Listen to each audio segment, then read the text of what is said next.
Thank you for joining us today. We've got an in-studio guest, and we're going to maximize our time today. This is going to be an exciting interview, and I've been looking forward to it since I learned that it was going to be happening. This morning, we have with us Matt Heilala, and he has recently declared his candidacy for governor, and he wanted to come down and have a conversation with us. So welcome and good morning, Matt. Good morning, Ben. I'm very pleased to be here in our prior home of Soldotna, Kenai area, the Kenai Peninsula. Very, very proud to be from down here. So it's a pleasure. So who's Matt Heilala? Many people have maybe not heard of you. You've never served in elected office before. Correct. So why do you think Alaskans should trust you for the governor spot? Well, I am a normal guy in most respects. Born in Anchorage, only due to medical situation with my mother, but raised initially in Nikiski until I was 4, then Kenai until I was 8, and then Soldotna through graduation from Soldotna High School in '88. Very proud So High star. My wife and I met in high school, started dating, married shortly thereafter. I was a commercial fisherman initially, starting very young on Chiswick Island, which was not much of a fishery. It was really mostly flounder and sole and things and a bunch of mud. It was called the Mud Farm, believe it or not. So that was not like a great business venture, but it was really formative.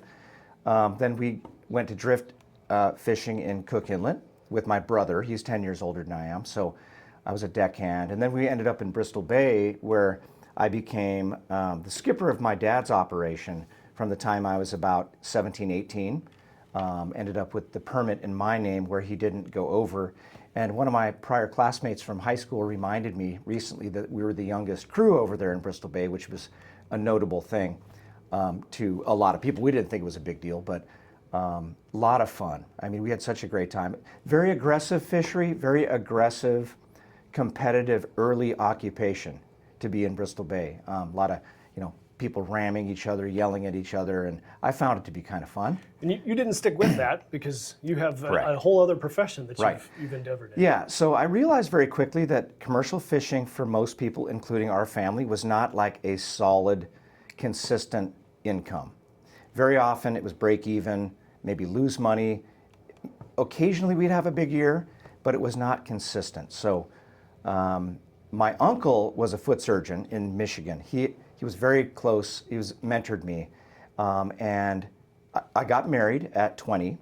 My wife Stacy from down here was 19, and so we went off after undergraduate at UAA to medical school in Chicago, and then we had one child, our daughter, and then we went off to Washington D.C., Fairfax Hospital and Georgetown University and did our residency out there.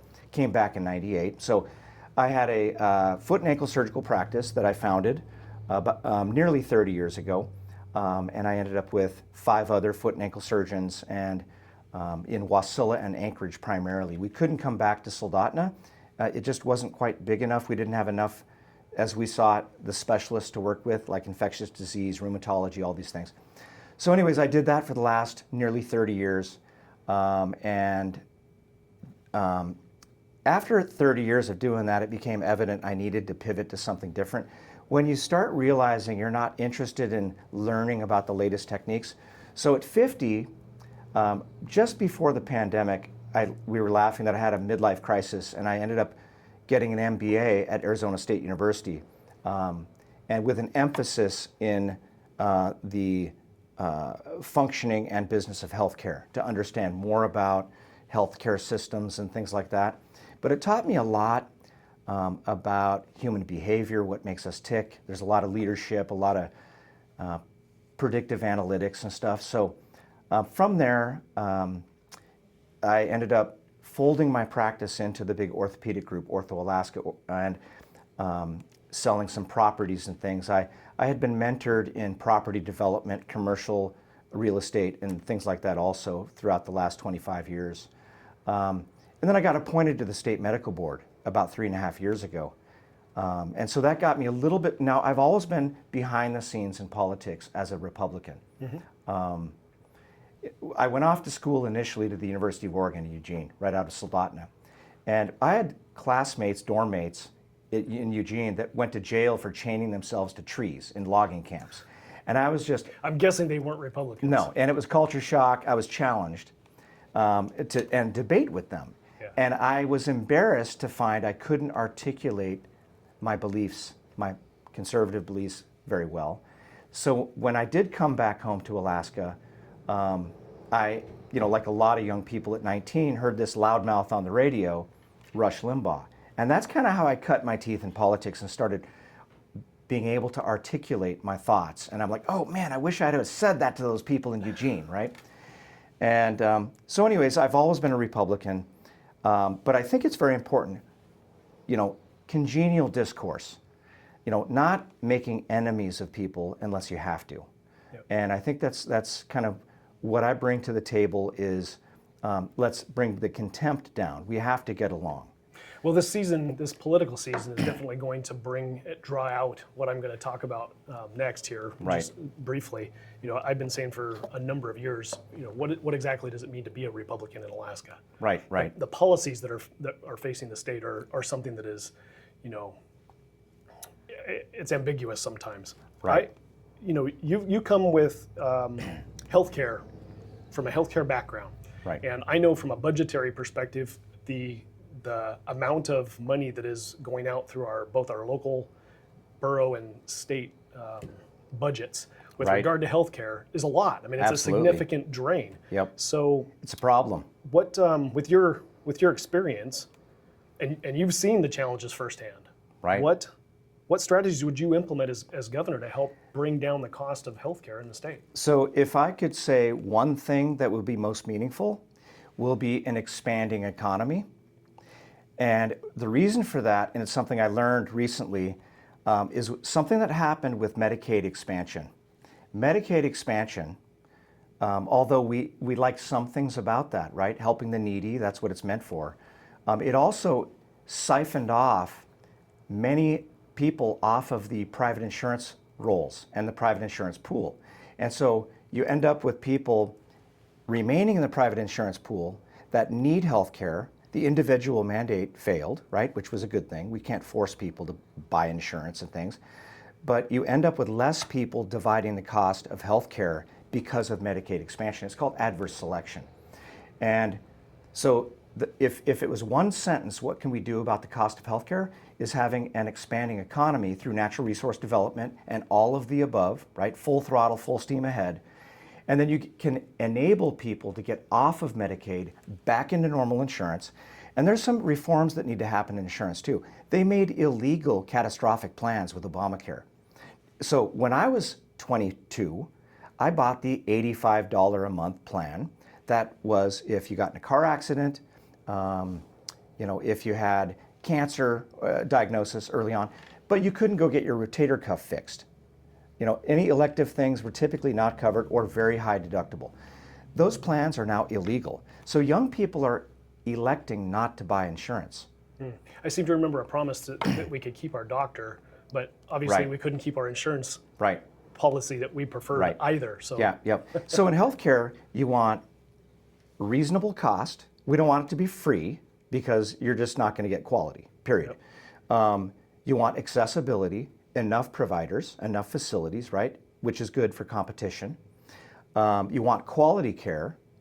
Like when I was a little kid, I had a heart murmur. And I remember we had to go to Anchorage to go be seen by a pediatric cardiologist, which was like a 6-month to a year wait because we just could not attract specialists, right? So you want accessibility, which we're doing a lot with physician assistants, nurse practitioners, et cetera. And you want to have a system that does not burn out the healthcare providers. So those are kind of the 4 cornerstones of a good healthcare system. And in America, we don't have a healthcare system. We have all healthcare systems. We've got the VA, which replicates the English system. The Medicare looks a lot like the Canadian system. We've got everything. And we need to get information from all of these things so we can learn from them and reinforce the things that work and get rid of the things that do not work. Medicare for All is the biggest fail of an idea. It's a system that is inefficient, it wastes money, it doesn't have the proper alignment of patients and doctors. I've struggled with the healthcare question because is healthcare a mission or is it a business? You know, at the advent of hospitals and things, it was priests, nuns, brothers, monks, and they took a vow of poverty. I don't think we're not having any luck having providers take a vow of poverty. That doesn't work. So much of the healthcare conversation is the insurance conversation. Right. And I was just having a conversation recently. I said, what is the value that brings that increased efficiency or profit? Let's say the profit motive is usually a positive thing for quality. Absolutely. But in the insurance industry, what does the profit motive gain us? Is it better insurance? If they're actually competitive and competing for patient head, signing up, paying premiums, then they have to provide value as long as there's transparency. Yeah. So what does Medicaid do for us for competition? Right. It eliminates competition. Yeah. It creates monopoly. And so as much as everybody liked it, hey, the feds are going to pay 90% of it. This is great. This money left on the table.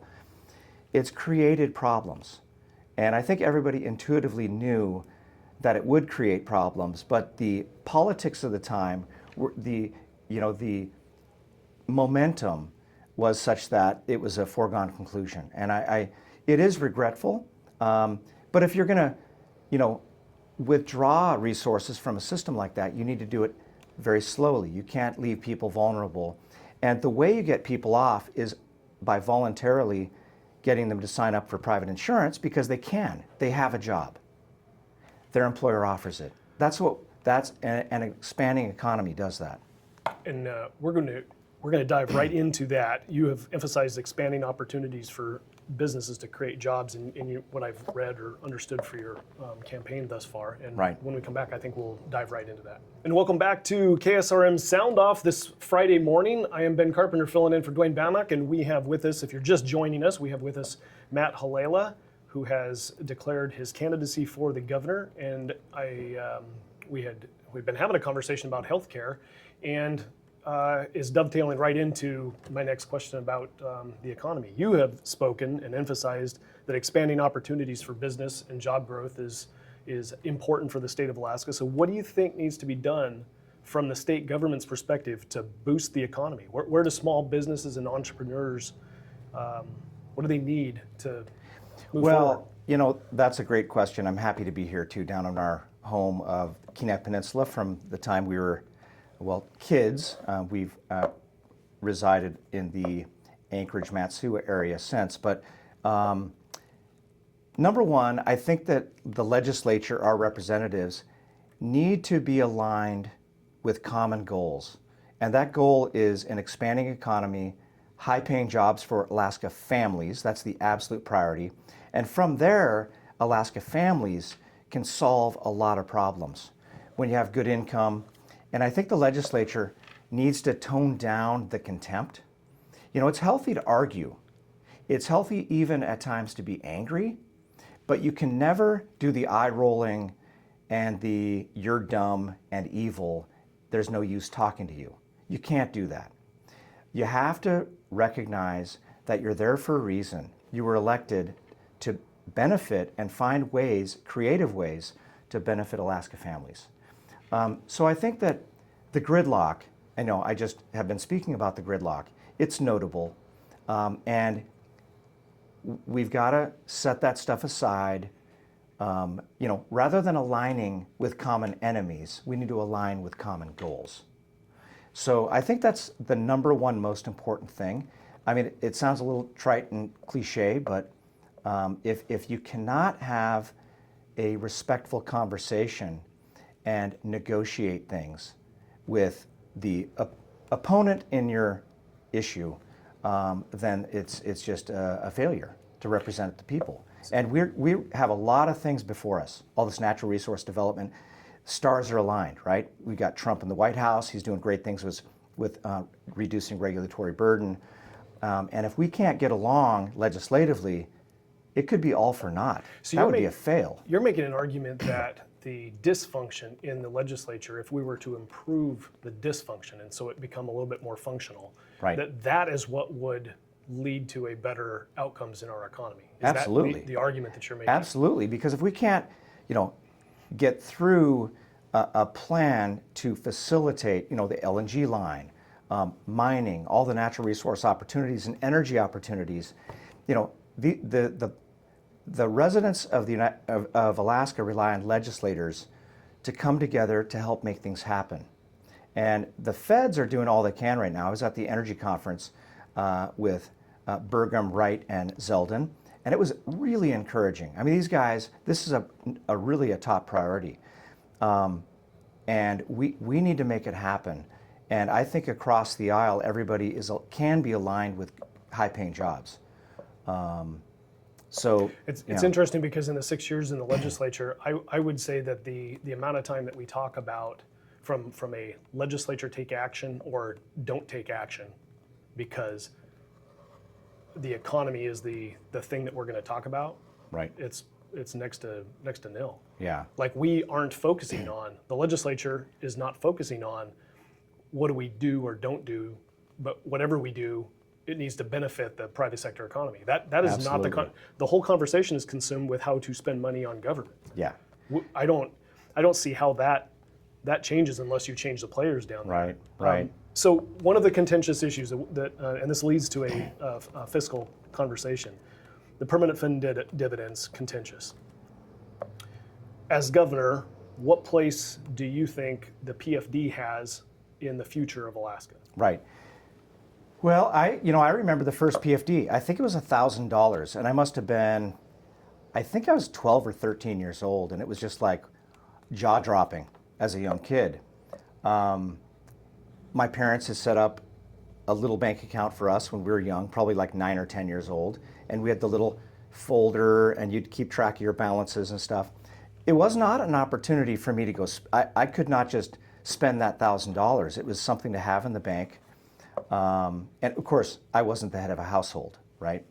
So I mean, it's an incredible opportunity for all Alaskans. It's a way in which we are part owner of our assets, right? It's really mostly the only way we're a part owner of our assets together in a sovereign wealth fund. And it's getting quite large now, right? What are we, almost 90 billion in its balance? It's spinning off good profits. There's a statutory formula that the people's representatives wrote in a statutory manner. And I'm all about respecting the people's vote, the representatives, and what they draft up. The reason why it's a wedge issue is because our spending is out of control. And I think transparency can solve that. So if you had greater granularity of our spending and made it public, things that are egregious, waste, fraud, and abuse, will be too embarrassing to persist and continue. But I think at the federal level, we've discovered a lot of problems in spending. And there's a lot of politics behind that conversation, but transparency solves problems in spending. So you need a period of transparency. The permanent fund is a critical part of who we are. And when legislators want to take part of that, I would like it where it can only be used potentially if it ever was. I want full dividends, right? And I've been a business owner in many ventures. And when we're not turning profits or we have big anticipated costs, we had to take a goose egg in dividends. I'm not suggesting that with Alaskans, of course, because statutorily it's ours. But it's a wedge issue because there is nuance to this conversation. An expanding economy solves all these things. So it's an interesting statement, because if we grew the non-oil private sector economy, right, and outside of your corporate income tax, it doesn't have a connection to the state right, budget. Right. We don't have a income tax. We don't have a sales tax statewide. Right. Right. So that growth of the engine is part of the problem that I see down there in right. Juneau. When we come back, we've got ABC is going to break in here and have a conversation at the bottom of the hour. Okay. But when we come back, let's talk about what fiscal responsibility means for the state budget. And we're back on Sound Off. This is Ben Carpenter talking with Matt Heilala, candidate for governor in the state of Alaska. Good morning. Good morning again. Matt, since we were talking about permanent fund dividends, and we said we'd kind of broach the subject of fiscal responsibility. Right. The state of Alaska is facing persistent budget deficits. We have had the conversation every year for 6 years when I was in the legislature. It ranges, the deficit ranges, but we're talking billions Right. Annually. So you've stated that the state has a spending problem and called for Right. greater transparency in state spending as a means to help bridge that deficit. I think there's a lot of people that would ask, hey, Matt, what specific examples would you give of where you would cut or where you would address the spending without compromising services like education and Medicaid and all of the public Right. safety, the things that we rely on, Right. And that would include infrastructure and a capital budget, which has suffered. Right. But I think that it is more important for people to understand what your long-term vision would be for Alaska's long-term finances. Is relying 100% on permanent fund earnings, meaning the dividend goes away and we spend permanent fund earnings completely on government, and substitute that with oil revenue, because that's the level of money that we have. We have more money coming in from permanent fund earnings than we do oil revenue. And if so, does that satiate our spending appetite, or does it provide stability and predictability for the private sector? Right. That's a great multi-tiered question. It is. And I think that where we are now with our spending is a consequence of the days when it was raining money. And I was a kid up here when it was happening.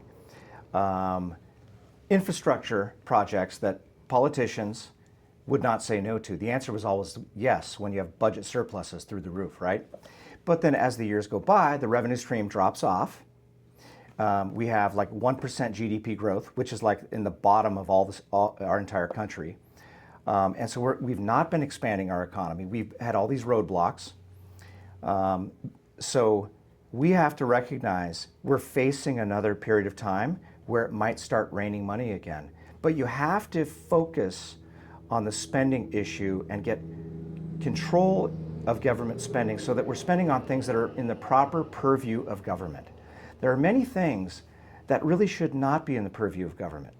Now, I understand that charitable issues like, defending the defenseless, serving the poor, in the good old days, and they weren't always so good, was religious organizations, private sector, et cetera, that had the means, the ability, the volunteer force to help with these things. And, for whatever reason, that stuff has fallen aside, and now it's within the purview of government. The best way to improve the future is to start out with having a better understanding of what's working right now and what's not working. And I think the spending transparency thing is a huge deal. People, oh no, it's online. Allocated funds for roads in Bethel. No, you need to know where those checks are going, who's signing the checks, what they actually are doing, what they've done. And I think that if around the country we're finding lots of problems, you might find 20 to 30% of your spending as something that, if it's shown the light of day, will be something that will be fairly easy to align behind cutting. And we have to have austerity measures in lean times, where we can almost flip a switch with our infrastructure or everything we're spending money on, and everyone has a predetermined idea of, okay, the money stopped again, whether that's 30 years from now, and we need to simplify things.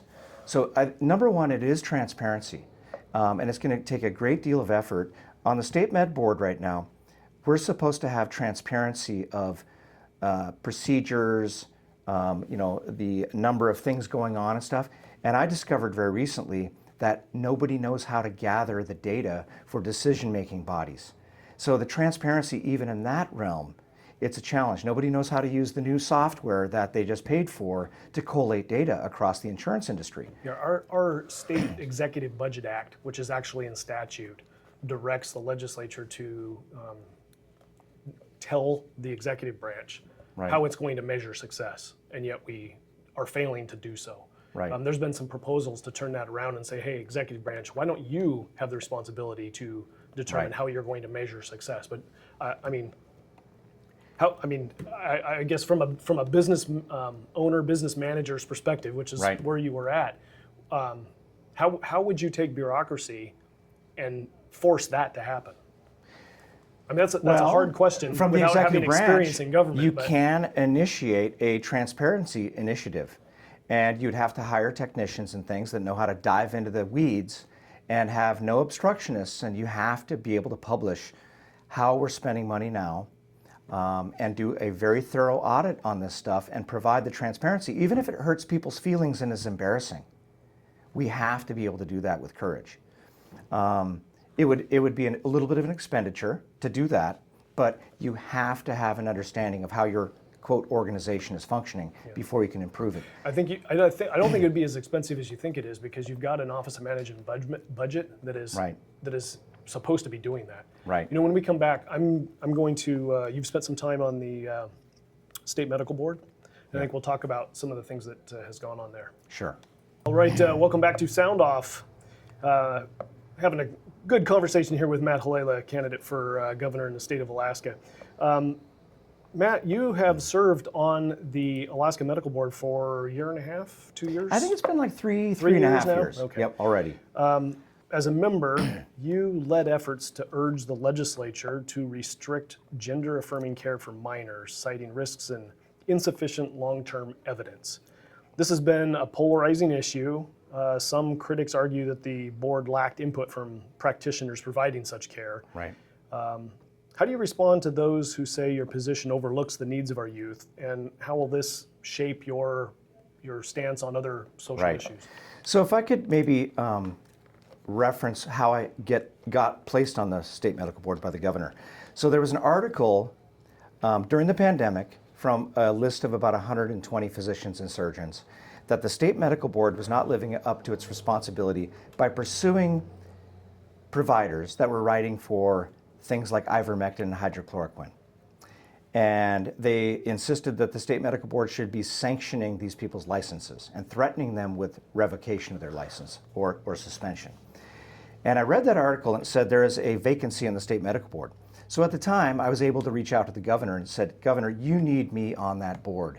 Somebody that has courage to stand up to this bullying, frankly, and that we do have some degree of liberty in the practice of medicine here in Alaska. So I was very happy to be a part of that, to help the team. We're very fortunate to have a group on the state medical board that we're aligned, that we do not do dragnets. We respond to complaints that are individual complaints and adjudicate those. And even if it's an unconventional practice, it is not unethical or unprofessional in Alaska, okay? Now, the transgender care that is irreversible medical care or surgery, we strongly feel is harm. And it doesn't require a bunch of experts to explain it to us. Some things are left to prudential judgment. This is not. So we do believe in care for minors suffering gender dysphoria, okay? That's counseling, non-medical and surgical care. So we believe the diagnosis is a bit factitious. It's kind of, now dysphoria, you can be very upset about something, right? So that's a real diagnosis, but the idea that you're trapped in the wrong body, no one's biological sex is a medical condition requiring treatment. That is a baseline axiom, okay? So you can parade around a bunch of experts, and parents, families, and people that think freely know that that is a truism, right? It is first principles thinking. And you know what? I don't think it's as divisive as it seems when we communicate that, hey, once you're 18 and an adult, you know what? We're not concerned with that. You can do what you want. I mean, preferably we shouldn't be paying for it because it's cosmetic surgery in general if you're having like transition surgery. But in children, I've found that even my very left-wing progressive friends, they quietly say, you know what, on that topic, Matt, I agree with you. Kids should not be having hormone blockers, essentially being sterilized when they're 10 years old and having things that are irreversible to them. So we think that it's a quasi-fraudulent diagnosis to the degree that it requires medical or surgical treatment beyond counseling. And we think that the treatment is irreversibly harmful. And studies now support that. The CAS study, the Finnish-Swedish policy shift. There's endless studies now if you feel like you need to look at data. But there are certain things we intuitively know to be true or false. And kids are not trapped in the wrong body. Okay, we I believe, are called to revere how we are created. There's all kinds of challenges in life, and the answer is not to turn it into an industry. Frankly, one of my attendings at Georgetown, he's a reconstructive plastic surgeon. He's like the god of surgery there. He said, Matt, this is a massive money-making industry. These surgeries are hundreds of thousands of dollars. And these friends of mine are made sick by it, but they're still, in positions where they can't be too vocal about things. Yeah, I was going to ask whether this is an altruistic attempt to help people, meaning first create no harm, and here's somebody Right. that's in harm, and so I need to do something about it, or is Right. there an ulterior motive that is a profit motive? Oh, there's a terrible profit motive. That's what makes it so diabolical additionally. But we're called to love everybody, okay? We all have crosses to bear. We all have challenges in life.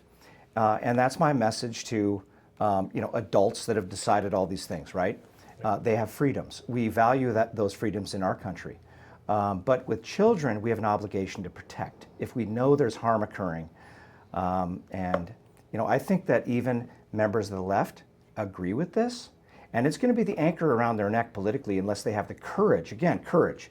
Common sense and courage is one of my main themes of my campaign. Common sense is good to have, but it's useless unless you have courage to stand up and speak. Courage is useful if you have common sense. It can be very dangerous if you have no common sense. So you have to pair up common sense and courage. Well, it sounds like you pretty much understand what's going on in the legislature then. Right. There is at least one other topic that we need to cover today, and that one's on education. And we're going to do Right. that when we come back. And welcome back to KSRM Sound Off this Friday morning. We are speaking with Matt Heilala, candidate for the governor in this next upcoming election. Matt, one issue we haven't touched on is education. Every year in Juneau, the conversation of education always revolves around the conversation of money. The Right. legislature controls the purse strings, but the narrative is always we're underfunding education. We've always been an underfunded education. Education needs more money. And you almost have to beg to have a policy conversation about improving the quality of education. So here's another vision question. What is your vision for breaking this dysfunctional cycle we're in? Well, I think that education, like healthcare, like energy, is being disrupted right now. Whether people like it or not, it's going to change dramatically over this next 5 years, maybe even more quickly. Things are being decentralized. Due to many reasons, families are choosing to walk away from the public school system. And I think it's because they're getting away from their core obligation of teaching kids, okay, the basics. And they're injecting a lot of this, what I call sectarian things, like, pride flags, we can be lazy and call it woke ideology ideas, DEI, CRT, all this stuff. And I like to call it humanist religion. Right. Yeah. And so our Constitution says taxpayer funds, public funds cannot go toward religious or sectarian institutions. So I looked up sectarian, and it's any organization, entity that promotes divisive ideology. Well, what is that? That's a huge straw that broke the camel's back with a lot of families right during the pandemic when this stuff really rose up. Excuse me. And so the students are just not there. In the Mat-Su Valley in particular, it's either 1 out of 4 or 1 out of 3 families are now in homeschool, charter schools, co-op environments. And I like the experimentation. One way that we can advance and improve things is to have feedback loops, discover what's working, and adopt that. I'm afraid our public school system has become a bit ossified or stiff and rigid, and they create a plan that, that can be debated what the plan is, but they cannot pivot more rapid enough. It's a bureaucracy. It's top-heavy bureaucracy. We do have an obligation to educate our kids in public schools, okay? So I'm not for throwing the baby out with the bathwater. My wife and I are products of the public schools, all the way through in Kenai and Soldotna. And we had a wonderful experience. It was not sectarian. We were allowed to pray before sporting events, pep rallies, and it was a wonderful experience, a different time, right? Yeah. So the disruption is going to happen by virtue of the choice of families. I do think that any policy measure that's implemented needs to empower parents. Well, that begs the question, just an additional kind of a rabbit hole here. You've expressed you've expressed support for expanding the school choice options, charter schools, homeschooling, whatever. Right. But you've also emphasized that the state's obligation is to maintain a quality, correct, not normal, right, traditional public school, what the education institution would call normal. Right. Given our state's diverse educational needs, rural Alaska right. is a big part of this. What should the state do to improve the quality of education while also respecting local control? Right. I was an opposition to the Alaska Reads Act that was passed. Right. The concept of schools and local districts improving the reading scores was something that I wanted to see. Right. But I didn't want the state defining the standards, because right. that then takes away local control. Right. So what should the state do to improve the quality of education that respects local control? Well, I think the state must do things that allow for experimentation and an iterative approach. Look at this group over here is doing this, it's working. Look at their standardized test results. There's a school, look it up, it's called Alpha School right now in Austin. And not a bastion of conservatives by any means, but it's kind of expensive. I think it's like $40,000 a year because of the technology. And every morning the teachers, they call themselves guides. They log the child in to a program, and an AI teaching tool or tutor goes through the lessons of the day in 2 hours. And that AI has the ability to discover what teaching delivery method is most effective for that individual child. And with feedback, if that didn't work, the AI delivers the information in a different way. And it slowly discovers what works best for that individual. And so that's a part of the problem with our older format. And right now they're in the top 3% of standardized testing. So the outcomes are excellent. The rest of the day, because they're so efficient, 2 hours, the rest of the day, they do human things, interact, they have projects, they go outside, they play. And it is proving to be more effective. That can't be ignored. Wow. So if our public schools can't allow for that kind of advancement, the kids are going to suffer, they're going to get left in the dust. And Microsoft just released a educational platform, I think for free, like a month ago. And this stuff is going to be rolling out, and we better be able to take advantage of that and avail families of these technologies, or that needs to be the priority. All right. We got about a minute left. Okay. Before ABC News comes on. Okay. What would you like to leave the public with in that last minute? Something that I really enjoy, taking down the contempt in politics, very important. We need to be able to work together. We have an obligation toward the residents of Alaska to expand our economy, make high-paying jobs for families. A lot of things solve themselves at that point. But the other thing to look at is we worry about the education gap, the wealth gap, right? And we're looking at rural Alaska, the urban centers. But what we're looking at really is a dignity gap. Work builds dignity. No work strips dignity. Then you end up with depression, suicide, addiction. And that is what we need to solve. And with an expanding economy, expanding work opportunities, we're going to solve a lot of things by providing opportunities for work. And that's all across the state. Anybody that would be against that is harming Alaskans. So, thank you for coming on the show today, and I'm sure this will be one of many visits into the future. This is a marathon that you're endeavoring on here. It's with a privilege. this I'm so campaign. happy to be a part of the conversation. So. Thank you for joining us.